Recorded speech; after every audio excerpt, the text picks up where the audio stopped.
Katy Perry attended the Oscars with her fiancé, Russell Brand, it's been reported that nothing could stop the two lovebirds from flirting wildly with each other all evening. A source at the Do claims that they caught Katy sending Russell a saucy text message during the awards ceremony, saying she couldn't wait for him to undress her later, even. It allegedly said, "I want to break out of this amazing dress. Help!" So, when you're in a relationship, how important is it to keep flirting? I mean, obviously you flirt to get together, but how important is it to keep flirting when you are together? Well, I think if that was me and Paul and I asked him to help me get out of the dress, he'd think I was probably getting on too much, I couldn't get my hand round or something, or he'd say, well, I do everything else for you, do you want me to undress you as well? Nana. Yeah, Nana, exactly. I don't really know how to flirt now. Yeah. Not with Paul, anyway. Did you flirt when you got together? Yeah, definitely. And we'll just do that again. Yeah, but we've been through so much since then that it just seems a bit trivial if I started sort of... A bit embarrassed. Yeah, and I don't think I should... I don't like it when people do it in front of other people. I think they should... I don't need to sort of... I don't think Paul and I, when we've been through, like, having a child, life-changing, something like that, to suddenly start, you know, sort of giving him the eye or something, or... I don't think I was... What's up with you? Yeah, I was... And I feel a bit uncomfortable sometimes when I've forgotten something. It's like I've got to run down the hallway or something and I'm naked because I'm just about to get in the bath or something. Yeah. And Paul goes... Oh. If I ran through the house naked, Tim would go, that needs an iron. So do you flirt with each other then, you two? Well, I can't bear it when they do that seeing you naked thing, because I then just quickly hurry up to put some clothes on because I think, oh, please don't want jiggy jigs, you know what I mean, when I want to watch the television, so like that and pretend to be asleep. But no, I mean, I think Tim's the same. If I started flirting across the table, if you'd go, I've got something in your eye. Do you know what I mean? In fact, when we were at Carol's 50th party in Bangkok, where Sherrie and I were, it was the night of her party, which was fabulous, as we've said. And Tim that night was really... he was really sober, and then he got up and sang, and everybody was going, oh, isn't he wonderful? He was brilliant, wasn't he? Yeah. And for the first time, and I admit quite a long time, I thought, oh, I really quite fancy my husband tonight. So I gave him a kiss, like a proper kiss, and he was going, oh, man!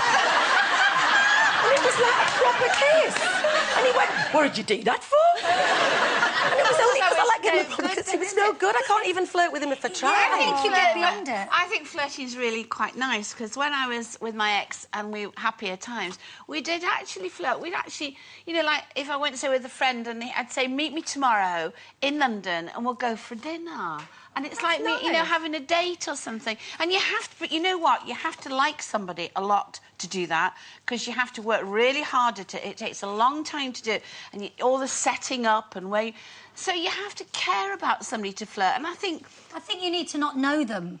Oh, no, you don't. No, you don't. No, you don't. You just have to... You have to bring a bit of romance back into your life, a bit of fantasy, a bit of Disneyland. Pretending that you don't know each other at a bar thing. I'd just get the giggles, would you? No, but romance is not... I have to say, if I see Paul, like, in the street, or if we've arranged to meet or something, like at a train station, and he's not aware that I'm watching him, I'm sort of seeing him in his own world...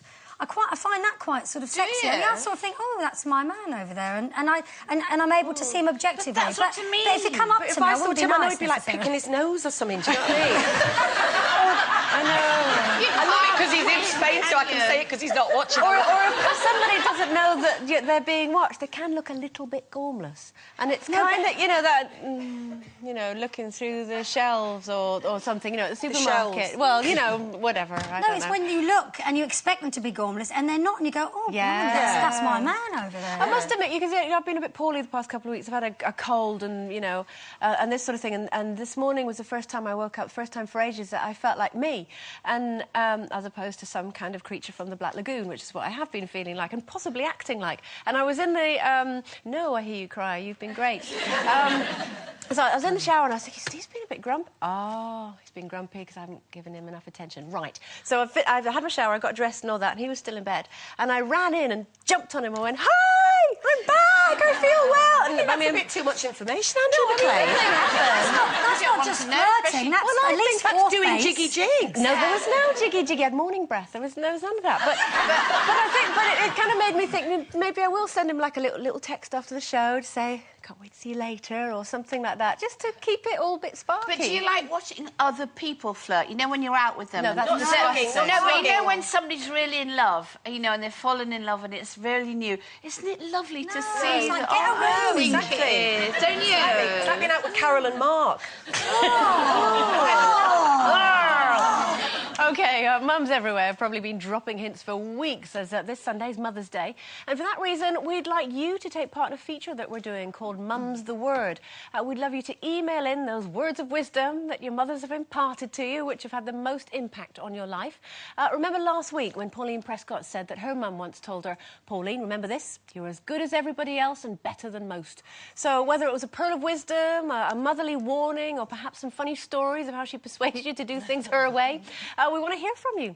Send us your emails to loose.women@itv.com by Thursday, the 11th of March at 5 o'clock, and we'll read out your favourites this week. We'll read out our favourites. They could be your favourites, but we're only going to read out ours. Time for our first...